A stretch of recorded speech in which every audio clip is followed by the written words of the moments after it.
Welcome to the Virginia Truckee channel. If you haven't been following this channel for a while, you may not know what these last few videos are about. A while back, a 3 years ago, I did a series about a fireman from the Virginia and Truckee Railroad named Ed Gallegos, and we called it the Ed Gallegos Show, and that's Ed right there. I've been catching up with Ed lately just to see what's going on in the off-season and also to get his little bit of a life story. So I hope you enjoy this. Alright, say something. How's that? There you go, that's better light. You know, I got my cholesterol fixed, my sugar fixed, my caffeine fixed, and I can't get the damn thing on. That's funny. Alright, let's get out of here. Alright. Yeah, trying to get a good enough light in here. Let's see. Well, it's not too bad. It's just by the time it adjusts to the rear and sees the bowling stadium and everything, you get real dark. And as soon as I come back to you, you look okay, but everything in the background gets washed out. Ah, bummer. So give it a few minutes and see if the sun goes away. Just to set the scene here, we're in I came up here to Reno for 3 nights, and I'm in my room here at the El Dorado. And I don't know if you can really tell, but if you look out here, you can see that behind the bowling stadium, you see the trench. I'll zoom in and get really bad quality video. And so that's the Reno Trench back there. So we're waiting for the sun to go away so that we can actually see us in the room here. Our little studio light's not doing much there. We need some professionals. That's Ed with his new cap. He's going to be wearing that cap on the V&T this year. If we have a opening day like we did last year, you sure as hell right I'm going to wear that hat. It was cold, huh? Cold hell was snowing in May, Memorial Day. Brought the train up in a friggin' blizzard. Well, what I call a blizzard anyway. Yeah. A Silver Springs blizzard, that's like ½ inch of snow, right? Anything over a 1/4 inch is a blizzard to me. I don't like snow. And I know. Why did you move here? You don't like snow? Because I hated Washington State and the water. Yeah, no kidding. The water, why did you hit the water? The rain. Oh, the rain. You mean the water The in the rain. sky. The Yeah. sky water. Gotcha. The sky water, yeah. Gotcha. Let me see if this is going to work here. My 4th year of barbecuing by umbrella on the 4th of July, I decided it was time to pull chocks. That's funny. Get the hell out of there. Come on, son. The sun is just killing that side. I'm going to cut the... Well, then let's keep it open and get the scenic view of the grand city of Reno in the background. Right. The city of dreams. The Reno Regency in the background there. Yeah. So anyways, okay, well I think we're both on camera here, so so what do you want to talk about? You were going to talk some passenger stories. Can we talk about Charlie Cross right up front? Sure. So what's the story? Tell everybody what's going on. Well, Charlie left the V&T. And people know that Charlie Cross is from the series of videos. He was the... CMO. Well, yeah, I guess Tom technically called him the deputy CMO, but he was the CMO. Yeah. So, and his kid's 22 years old. Sharp as a whip. For his age, good work standards, and just a hell of a nice guy. I mean, but Charlie went on to bigger and better things. He got on with the UP. Wow, that's on the steam program. Wow. And he's going to work on the locomotive and run it? Well, they work by seniority, so if he gets on the left-hand side anytime soon, it'll be like on the night trick. So he'll be doing a lot of sleeping during the day. Okay, gotcha. So he doesn't seem to know, and I'm not going to try and second guess how the UP runs their steam program, but I do know they work by seniority. So of course, yeah. You know, he'll be doing the night tricks, and or maybe just as observation. Yeah. But good for him. Yeah, no kidding. I mean, good for him. He's got railroad retirement, a good pay. Yeah. He's doing what he wants, and I can't think of anybody that's his age, that's as sharp as he is, that deserves it more than Charlie. And then he should be coming through here in September on the 844? Yeah. I think he said they're due for a layover. Wow. In Reno in September. September what, I don't know, but in September. Wow, that's amazing. I'm sure UP, on their website, they'll have dates and station stops and layover stops. Yeah, they probably have the schedule posted already, so we'll have to check that out. He's already told me, be sure you're off in Reno. I want to see your ass. Right on. So back to the V&T. Who's the last person you had to throw off the train? You don't throw the people off the train. That was the brakeman, right? Yeah, pretty much. This year, last year, well, this year hasn't happened yet. So last year, I really haven't had too much of a problem with people in the cab. That's good. Sometimes they overzealous, especially the younger people. And I don't mean the 18, 19, 20-year-olds. I mean the 12, 13-year-olds. They get a little bit too, wow, man, a steam engine. And they have all these questions, and they get underfoot, and they don't mean to.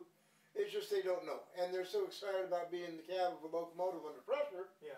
they don't understand. So I've had to ask a couple of kids, okay, been long enough, we've got work to do. I don't want you to get hurt, you're going to have to leave. Right, and they love that, right? They understand. Oh, that's cool. They understand. But yeah, I mean, if you want some stories, I've got V&T stories. Well, we got time. All right. I was engineer, and we were running the Feather River 8. This was back in about 1999, I believe. Oh, wow. And we just got the highball to leave the station, and I'm just starting to creep back. Released the 3 shorts, released the brakes, let the engine roll out, and just started to move, and I look over, and here comes this little subcompact piece of shit car, screaming up, stops dead in the middle of the street. The driver gets out, doesn't close the door, sprints across the street, jumps over the fence, and climbs into the cab. Oh my gosh. And I just wanted to stop the train, but inadvertently went too far and put the train into emergency, blew the air, and I turned around with, I don't know what I looked like. I must have looked like I was going to take his head off, which is what I wanted to do. And I looked at him and I said, what the hell are you doing? And he looks at me and goes, that's okay, that's okay. I'm a member of the Feather River Shortline Society. Great. Who was this, John Tyson? And no, I'd never seen him before. I haven't seen him since. And I looked at him and said, I don't care who you are, you don't get on my locomotive when it's moving. And I started to get up like this, and he went right out the gangway, down, and into the depot, into the station. And where was this again? This was in town at Virginia City. Oh, okay, in town at the F Street Depot. Yeah. Okay. And he's just leaving his car in the street with the driver's door wide open. And he's going to go for a train ride in the cab.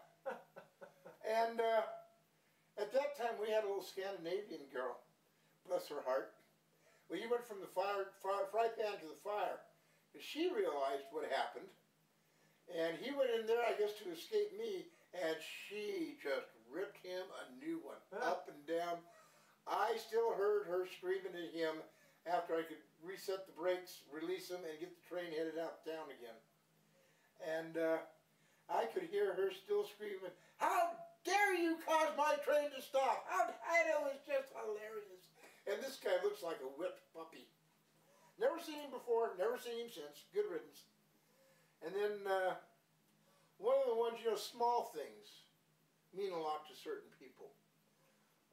I had a guy in the cab, not a cab rider, he just came up to the cab to look around, he asked, and he made the statement that he was an SP engineer, or no, SP shopman, when steam was running. Oh, wow. So he was and old. He was an older gentleman, yeah. He must have been quite young, because I don't think he was much past 70. Okay. When he was in he was still pretty agile. And we talked for a while. And he said, well, I got to go, but thanks for the tour, thanks for talking. This is great. And he reached out to shake my hand, and I started taking my glove off. He says, no, leave it on, leave it on. And I'm thinking to myself, okay. And I shook his hand, he goes, and he grabbed it, and he held on to my hand, my gloved hand, and he goes, do you know how long it's been since I felt a gloved handshake? Little things like that. Just brings back floods of memories to people. I had another instance. This was cool. My stepson, my kid, wound up being a fireman for me on the V&T for a season. Wow, no kidding. And this kid had an interest in trains, but he didn't. Other than the Challenger and a few other steam engines that he'd seen, while we'd go out chase trains, the 4449, the 2472, the little Billy Jones Wildcat engine down in Los Gatos, he didn't really have that much exposure to steam. Well, when he was 17, he came out here to spend the summer with me, and he wanted some money, and he was bored. I'm working 10, 12 hours a day. The kids got nothing to do but watch TV. Yeah. I don't play video games, so I didn't have a video game. He says, well, how about if I go to work? Okay, where are you going to go to work at? Was there anything I can do on the railroad? I said, well, at that time we were running brakemen. Okay. He said, well, we might have a spot for you on the railroad for a brakeman, man. Let me talk to the shop foreman. And I went down and I talked to the shop foreman at the time, and he said, yeah, okay, we'll put him on as brakeman. So the kid came down, and he went to work braking. And about 3 weeks later, the foreman came to him and wanted to learn how to fire. And he asked me if I'd teach the kid how to fire. And I said, well, sure, Ed, but he's never, you know, this is the closest he's ever been around steam. And he said, oh, he'll work out all right. So I taught him how to fire. And towards the end of the season, I got to tell you this, the kid took to old-time steam railroading like fish to water. I mean, he picked it up quick. And he understood it. I mean, he understood what atomizer does, why it does it, why the water glass is there, where the water's supposed to be at a certain part of the run. I mean, he picked it all up just like that. I was surprised. But anyway, we got to the station one day, and we had a cab rider. We went out from Virginia City, down to Gold Hill, and back up again. And like I said, I was the engineer that day, and we were running the Feather River Shoreline 8.